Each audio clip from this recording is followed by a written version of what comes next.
Dernière sortie d'Info Pacifique pour cette semaine. Voici les titres de ce journal. Au sommaire de l'actualité, le gouvernement cubain à la rescousse de 292 migrants haïtiens. Ils ont bénéficié d'une assistance humanitaire de la part des autorités cubaines. Le syndicat de la police nationale SPNH 17 condamne les agressions policières perpétrées à l'encontre des ouvriers Sonapi qui réclamaient un ajustement de salaire. Atelier de travail vendredi entre la primature et des représentants de la société civile autour de la mise en application des recommandations les PU 2022 des Nations Unies. L'activiste Paul Giraud-Baptiste s'est félicité du fait que le cap du 7 février dernier a été franchi sans heurts, notamment dans la capitale. Il encourage le Premier ministre Ariel Henry à œuvrer à la tenue d'élections au pays. La 30e journée annuelle des malades, c'est le 11 février. Elle a été marquée par une messe d'action de grâce à la paroisse universitaire Notre-Dame de l'Immaculée Conception dans l'enceinte de l'HUEH. Restez branchés, les détails c'est tout de suite. Si vous jugez que cette vidéo est intéressante, n'hésitez pas à liker et partager la vidéo. Et surtout, n'oubliez pas de vous abonner à cette chaîne et activer la cloche de notification pour ne pas louper aucune de nos vidéos. Si vous nous rejoignez maintenant, vous êtes sur la télé Pacifique, vous suivez Info Pacifique, le développement. Un groupe de 292 migrants haïtiens ont été secourus le 10 février par les autorités de Cuba. Ces compatriotes étaient en direction des États-Unis d'Amérique quand ils ont dérivé à l'est des côtes de Cuba. Des soins médicaux et de la nourriture ont leur été notamment fournis. Selon Hans Francisco, vice-gouverneur de la province centrale, Ciego de Avila, a indiqué un Vassor. De 2001 à 2021, près de 4000 compatriotes faisant route vers les États-Unis se sont temporairement réfugiés à Cuba en raison de la violence des courants marins, vu la fragilité de leurs embarcations de fortune. Le syndicat de la police nationale SPNH 17 condamne les agressions policières perpétrées à l'encontre des ouvriers de la Société nationale des parcs industriels Sonapi qui réclamaient la majoration de leur salaire. Les 9 et 10 février, ils avaient manifesté devant les locaux de la Sonapi et dans certains endroits de la capitale pour exiger 1500 gourdes comme salaire minimum. Les policiers syndiqués estiment juste les revendications de ces travailleurs. Ces derniers étaient victimes du manque de professionnalisme des policiers, a regretté le syndicat. Le SPNH 17 a indiqué que la population doit compter sur les agents de l'ordre dans les situations difficiles, souligne que la liberté d'expression est garantie par l'article 28 de la Constitution. Autre actualité, la primature a organisé le 11 février un atelier de travail avec la participation des représentants de la société civile sur les recommandations adressées à Haïti après son évaluation et l'adoption de son rapport dans le cadre du 3e cycle de l'examen périodique universel EPU des droits de l'homme 2022. Suite à cet examen, 221 recommandations ont été faites au pays, appelées à les adopter totalement ou partiellement. Elles portent sur les différents problèmes liés au respect des droits humains en Haïti. À l'occasion, le représentant du Bureau intégré des Nations Unies, BINU, a indiqué que les dites recommandations ont été faites par plusieurs États disposés à accompagner Haïti dans leur mise en application. Ces déclarations au micro de Murti Joseph et Mackerson Mexil. C'est justement là le défi, l'enjeu de ces recommandations. C'est pas simplement le fait de faire des recommandations. Ce que j'expliquais aussi, c'est que ces recommandations, c'est un pont vers l'international. C'est que ces recommandations sont faites par d'autres États. Et donc, si certaines de ces recommandations, disons par exemple par rapport à la justice, la police, sont acceptées, les autres États qui ont fait ces recommandations doivent accompagner l'État haïtien d'un point de vue technique. Je ne parlerai pas ici d'un point de vue nécessairement financier, mais d'un point de vue technique, aider l'État haïtien à résoudre ces problèmes. C'est comment pratiquement, après, on passe de ces recommandations à des politiques publiques, je dirais. C'est des grandes décisions qui doivent être après endossées par le Conseil des ministres. C'est pas, pour moi, c'est un peu mon message. C'est pas uniquement faire des recommandations, les accepter, c'est de les mettre en œuvre. Par ailleurs, le représentant du BINU a fait savoir que les différents ministères en Haïti doivent identifier quel appui technique dont ils ont besoin. Il a fait savoir que les droits de l'homme s'entendent sur tous les champs, ajoutant que l'offre pour concrétiser l'appui technique de pays concernés est là. Pour lui, c'est à l'État haïtien qu'il revient de définir ses priorités. Ses propos.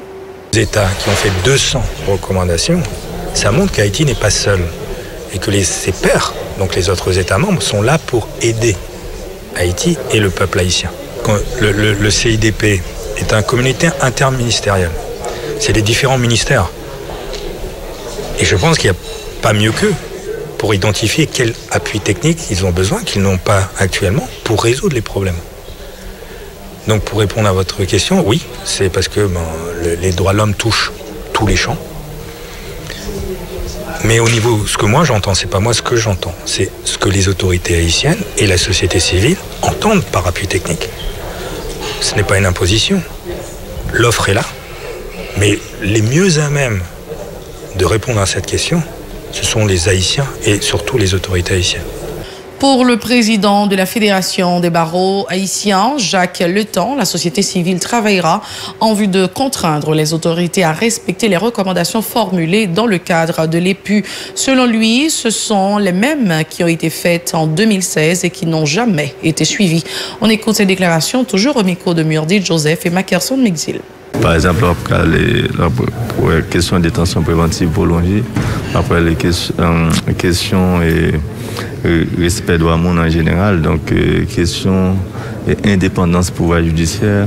Donc tout ça c'est des bagages qui étaient faits déjà. Et puis il y a le statut de la Cour pénale internationale, le statut de Rome, que l'État a signé, ça fait plusieurs années, mais il n'a jamais ratifié.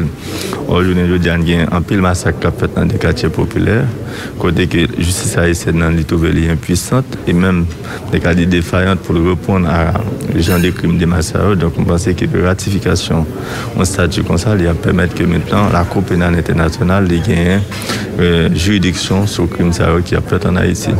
Merci beaucoup.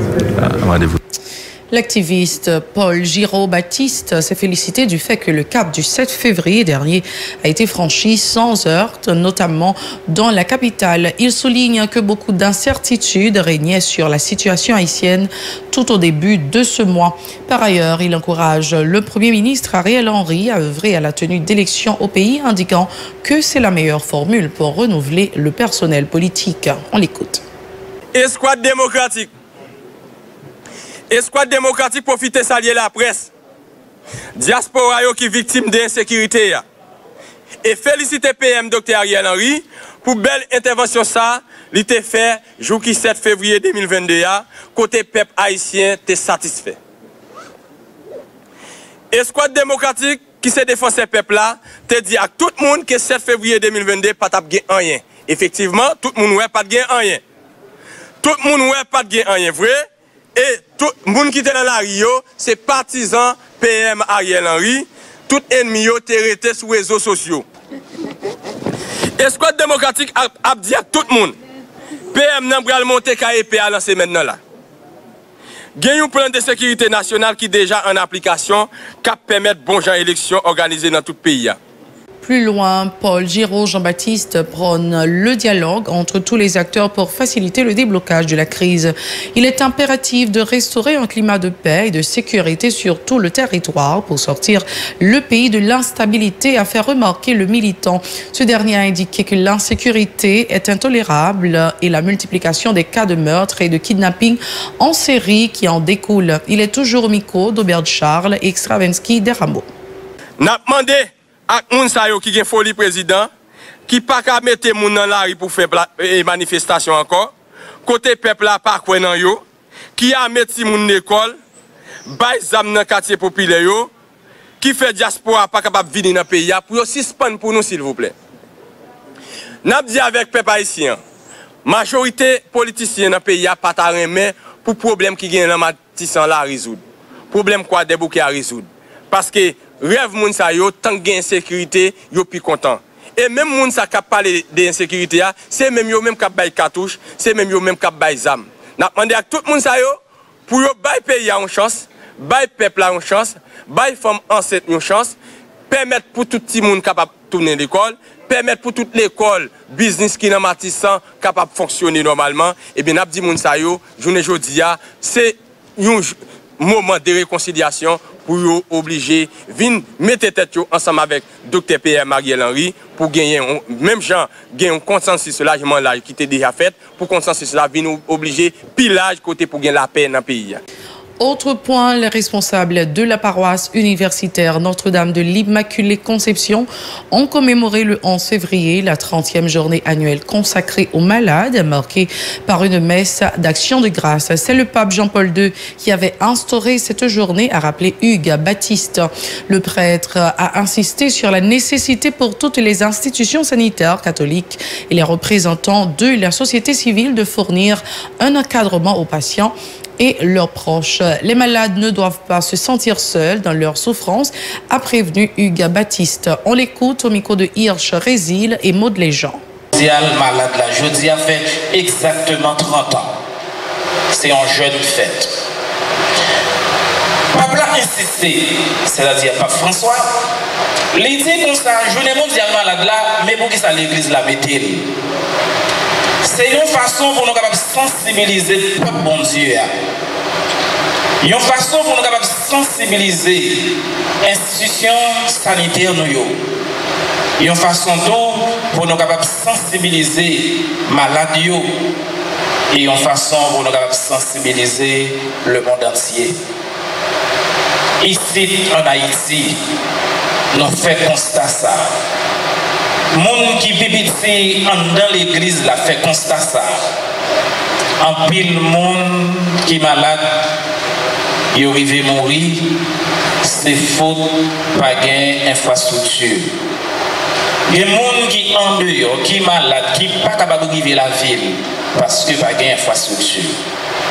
Il y a des gens qui malade, qui mourir parce que pas gain l'hôpital.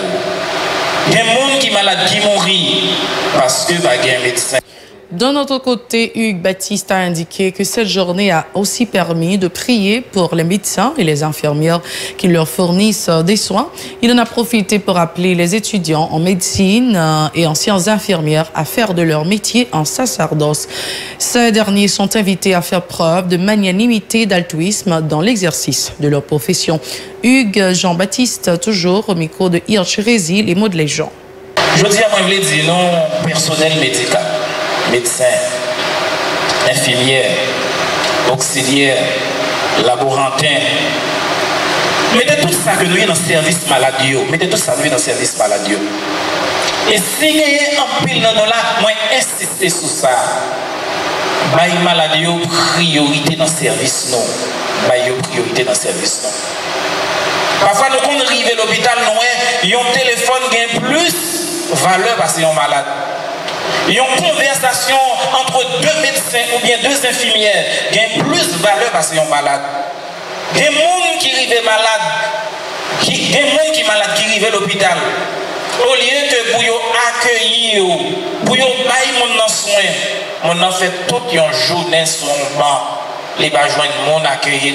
C'est la toute fin de ce journal. Merci d'avoir été avec nous. Passez un très bon week-end avec la Télé Pacifique. Au revoir.